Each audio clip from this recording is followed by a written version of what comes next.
Show him your crazy passion for acting. Let him know this isn't just a passing whim. Clearly, Neil's dad missed that memo because in their relationship he's just a little soldier following orders. Unable to stand equal with his domineering father, he secretly acts in his beloved play a true behind-the-scenes tale. His performance is superb, displaying a sprite's wit and cunning, captivating the audience even co-actors feel outshone. Afterward, he's pushed into the spotlight. He relishes the audience's genuine cheers, the ultimate accolade for his acting. Yet, as he changes and prepares to leave, he spots Dad lurking in the corner. Dad watched the whole show, looking stern and furious at being deceived. He coldly announces taking Neil home, a most dramatic twist. Just then, Mr. Keating rushes in, praising Neil's acting and urging him to pursue acting. But Dad immediately issues a thunderous warning. To Dad, Keating is Neil's rebellion instigator, unaware it's just rebound from years of suppression. Through the foggy car window, Neil's pleading eyes resemble SOS signals, yet they are frozen, helpless. Back home, the imagined quarrel doesn't occur. Instead, he receives the scary order, transfer to military school tomorrow for stricter discipline, and then obediently get into Harvard and become a doctor.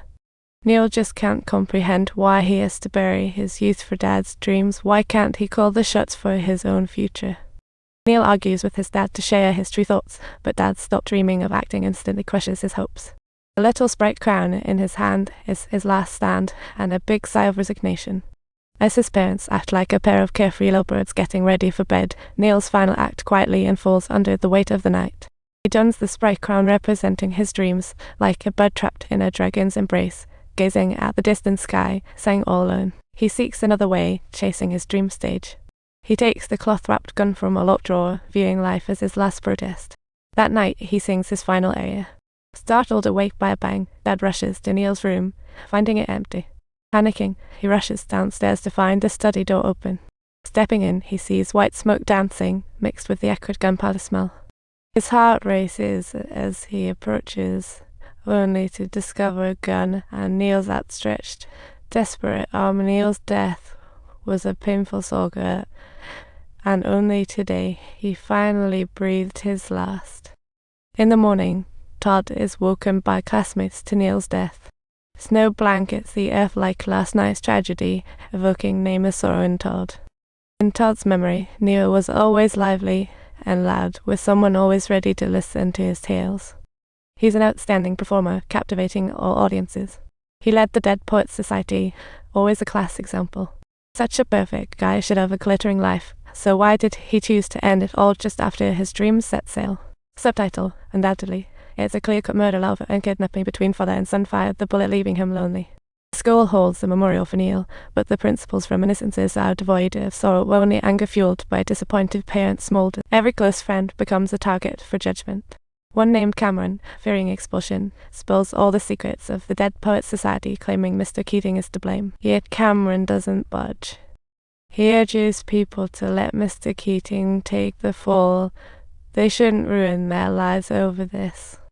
Charlie, unable to hold back, punches him and angrily calls him a petty man, but at this point, no one can be saved. Cameron remains unyielding. You can't save Mr. Keating, nor yourself, in this mess. Soon enough, students are paraded into the principal's office for questioning. When Todd swings the door open, he finds his parents already in opposition, and the principal offloads all the blame onto Mr. Keating. The principal claims Mr. Keating incited students to act recklessly, leading to Neil's death, even fabricating documents to coerce Todd into signing. In the end, under the principal's threats and the double pressure from his parents, Todd capitulates, just like the others in the Dead Poets Society, making Mr. Keating's expulsion all too predictable. In this murky environment, Mr. Keating is seen as an outlier. Even Principal Neil would find another excuse to kick him out. From then on, the principal takes charge of Mr. Keating's classes. The classroom falls back into its dreary, monotonous routine, as if nothing ever changed. But is it really that simple? Just then, Mr. Keating steps in, collecting his personal belongings. Todd unwittingly glances at him, and Mr. Keating notices, giving him a subtle. At this crucial moment, Todd opts to unleash his feelings in silence and declares without hesitation, "We're leaving this school."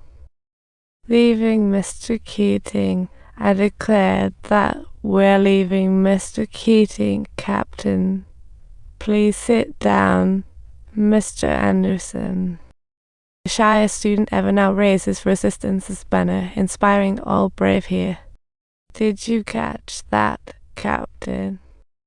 Captain, please sit down.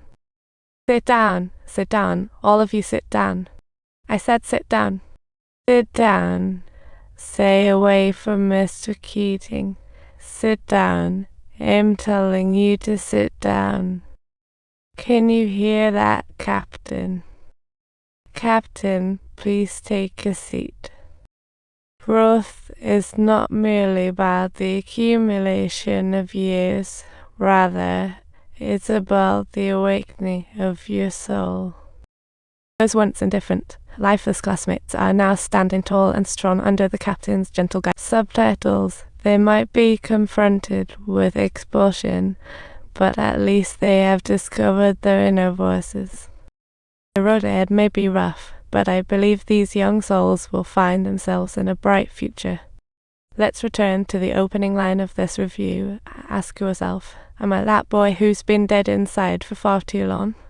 From a young age, we're taught to learn from the exceptional, but few remind us to be ourselves, to break the chains of conformity and find our true voices, to have our own personalities, but by the time we grasp that truth, our youth slips away in confusion. When seeking change, we find we've lost youthful vigor. This drives us to see education's importance. Uplifting words guide us right, though a captain is rare in reality. Don't forget to subscribe next time you watch, and join us for more amazing stories like this one.